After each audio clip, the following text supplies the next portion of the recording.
Aloha, Joshers, and welcome to another episode of JEEZEEbox. Today, we're going to be talking about It Follows. It follows a couple budding in this new relationship, and then they sleep together, and then he chloroforms her. You know, the age-old story.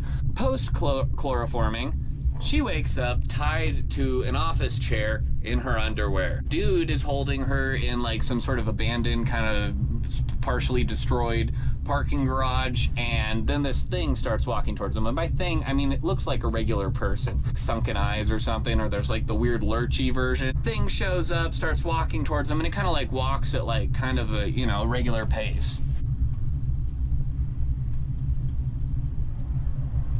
This thing is able to change its form, it's able to make sounds, so it can even sound like your loved ones and stuff.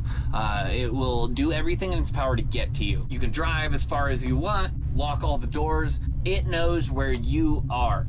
You, as the last person to have slept with the previous person in this chain of people. Basically, this entity operates as a sort of supernatural STD, and it's following around people that you know, sleep with you. You can pass it basically onto somebody else, which is done throughout the movie a couple of times, sometimes shadier than others without the knowledge of the other person, which means they probably most likely just got straight up murdered and you saved yourself like a day. They end up, of course, fighting this thing, and I won't, you know, spoil the ending. Sometimes I do. Not this time, though. I'll let you watch it, because this is a really good movie. I highly recommend it. They've talked about making a sequel. I think this is one that, you know, we talk about unwarranted sequels, which happen all too often. This, I don't think, needs a sequel. If they did build a sequel, they have mentioned that it would be in characters trying to go back and retrace the line, basically, to figure out the origin of the entity,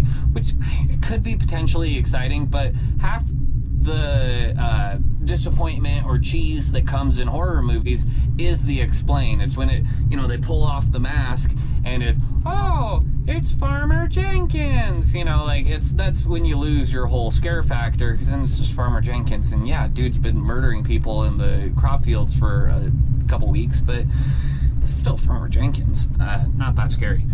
Anyways, highly recommend It Follows, and why dress like you when you can wear me? Thank you.